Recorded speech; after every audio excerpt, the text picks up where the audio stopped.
Hey guys, in this video I'm going to show you how you can install the device drivers for your ESP32 board. To be very precise, it doesn't really mean that we are going to install any driver for the ESP32 SMD module over here. But what we are going to do here is we are going to install the device driver for the small chip that you can see here.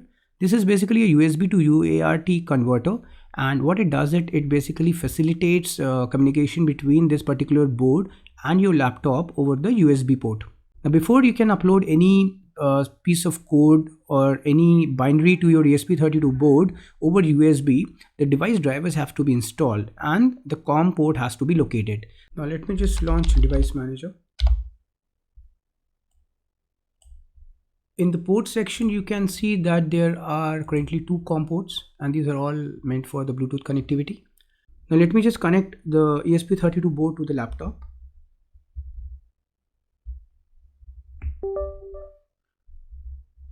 Now you can see there is something coming up over here saying CP2102 USB to UART bridge controller. So what we might do is, first of all, we'll go to our Chrome and download the device driver for this particular chip. So the number that you see here, this CP2102, is nothing but the the number of the chip that is there installed on the ESP32 board. So let's download a driver for this particular chip.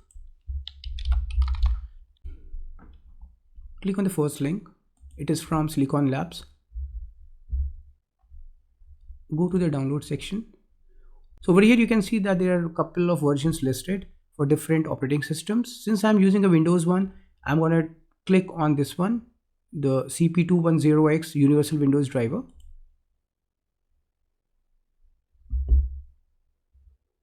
I'm just going to save it on the desktop for now.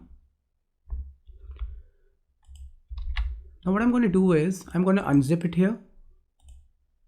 I'm going to extract the files. Now the next thing that we might want to do is select the location of this driver folder, and then we can close this window. After that, go back to your device manager. So even now you can see that it is just not listed as a proper configured device or a configured port, and you can also see that there is no COM port associated to it. Now what we are going to do is you right click on it, say update driver, click on the option browse my computer for drivers, and then what you can do is you can just paste the path to the driver folder and just say next. You can see that it says that Windows has successfully updated your driver. You can also see that a new COM port has been associated with the ESP32 device. So if you have the Arduino IDE installed on your machine, you can go and check for the available ports in the tools section. You can see now COM5 is actually available for your use in your official Arduino IDE as well. So this was all about installing the device driver for your ESP32 board. I believe this video is going to help you in some way. Consider subscribing to my channel, and in my next video I'm going to show you how you can upload some pre-compiled binaries to the ESP32 board. Thank you for watching.